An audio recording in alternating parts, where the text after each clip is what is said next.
Perdagangan karbon. Sebuah studi di Harda, India menunjukkan bahwa sebuah desa di daerah kering dengan areal hutan campuran seluas 11.000 hektar mempunyai potensi menyerap karbon sebanyak 3,4 ton tiap hektar. Jika harga karbon tiap ton adalah $10 Amerika Serikat atau kurang lebih Rp90.000, maka dari seluruh areal hutan tersebut ada potensi untuk memperoleh pendapatan sebesar $375.000 Amerika Serikat atau kurang lebih dari 3,4 miliar rupiah. Sebuah proyek uji coba di Meksiko yang melibatkan para petani berhasil merubah ladang berpindah menjadi kebun campuran dengan tanaman kayu dan diperhitungkan mampu menyerap karbon sebesar 17.000 ton dengan harga $10-12 Amerika Serikat per ton yang dijual kepada Federasi Otomotif Internasional. Harga di pasar internasional sangat bervariasi dari $5-40 Amerika Serikat dan sangat tergantung pada kesepakatan internasional. Tetapi bagaimana di Indonesia? Apakah petani Indonesia dapat ikut berdagang karbon? Informasi di bawah ini mungkin dapat membantu. Perdagangan karbon yang baik diharapkan bisa memberikan manfaat ganda selain menghasilkan uang tunai bagi masyarakat dan memerlukan partisipasi masyarakat. Mekanisme ini juga mendukung pembangunan yang berkelanjutan. Rintisan awal untuk mengembangkan mekanisme pembiayaan penyerapan karbon dimulai pada pertemuan tingkat tinggi bumi pertama di Rio de Janeiro, Brazil tahun 1992. Pada waktu itu lebih dari 150 negara menandatangani perjanjian kerjasama untuk mengantisipasi perubahan iklim di bawah naungan PBB. Dengan menetapkan batas-batas pelepasan atau emisi gas-gas rumah kaca ke udara. Anggota konvensi ini mengadakan pertemuan pertama di Berlin pada tahun 1995 yang disebut dengan pertemuan antar pihak satu atau Conference of the Parties atau COP1. Sejak itu ada beberapa pertemuan COP di beberapa negara.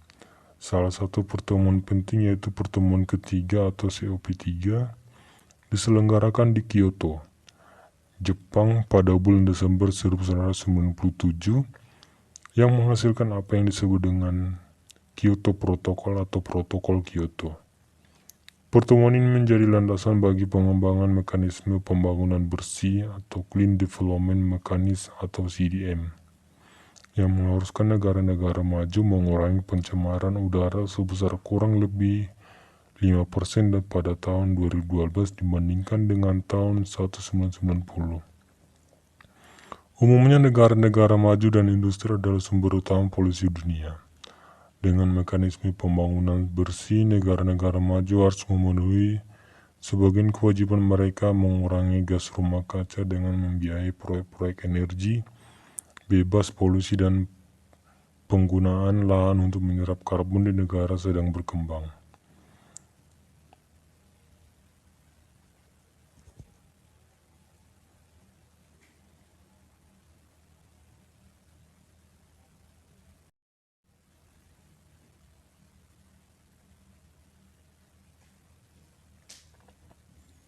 Salah satu unsur yang mendapat perhatian khusus adalah karbon yang terdapat dalam beberapa bentuk gas yang menyebabkan pencemaran udara atau polusi. Protokol Kyoto menganjurkan kegiatan penanaman tanaman hutan atau penghutanan dan penghutanan kembali atau reboisasi untuk menyerap karbon. Namun ini ada beberapa kesepakatan baru untuk menjaga adanya ketambahan untuk bentuk kegiatan penyerapan karbon melalui kehutanan dan perpaduannya dengan pertanian. Pasal 26 Undang-Undang Kehutanan Nomor 41 menjelaskan bahwa pemanfaatan hutan lindung dapat berubah pemanfaatan jasa lingkungan, sedangkan pasal 28 juga menetapkan bahwa hutan produksi dapat dimanfaatkan untuk pemanfaatan jasa lingkungan. Pemanfaatan ini dapat dilaksanakan melalui izin usaha pemanfaatan jasa lingkungan. Izin ini dapat diberikan kepada perorangan, koperasi, BUMS, dan BUMD atau BUMN.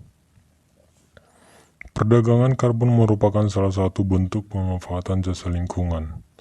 Menurut PP 34 tahun 2002 tentang tata hutan dan penyusunan rencana pengelolaan hutan, pemanfaatan hutan dan penggunaan kawasan hutan, pemanfaatan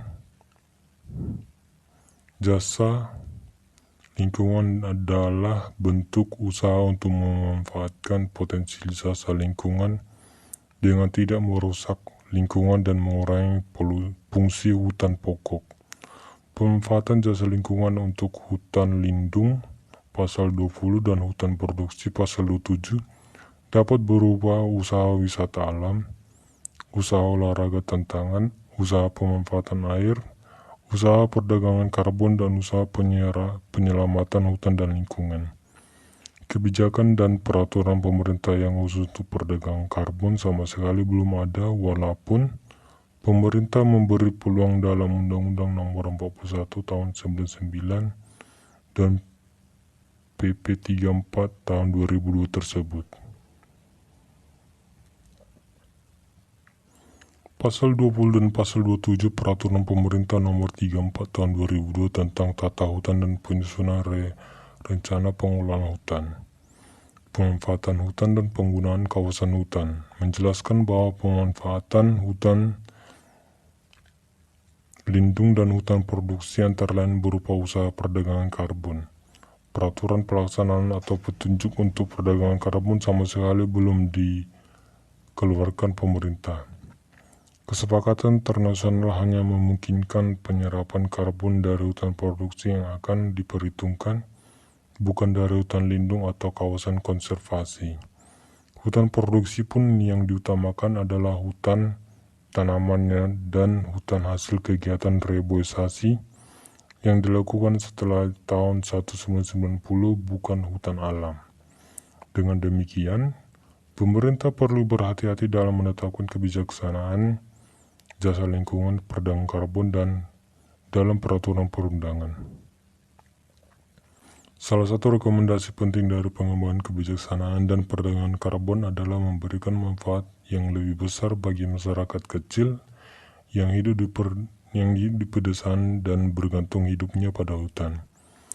Proyek-proyek penanaman hutan untuk kompensasi penyerapan karbon berbasis masyarakat mempunyai peluang yang besar ke depan jika didukung dengan kebijaksanaan yang memadai. Pemanfaatan atau perdagangan suatu jasa tertentu mempunyai mekanisme pembiayaan atau ada mekanisme pasarnya. Perdagangan karbon semakin banyak didiskusikan akhir-akhir ini dihubungkan dengan upaya pembangunan lingkungan yang lebih aman dari pencemaran udara serta upaya mengantisipasi perubahan iklim global. Istilah perdagangan karbon yang perlu dipelajari dengan sungguh-sungguh agar tidak terjebak dalam kesalahpahaman mengenai mekanisme pasar dan aturan mainnya. Tetapi mekanisme pasar dan insentif keuangan apa yang mendasari perdagangan karbon?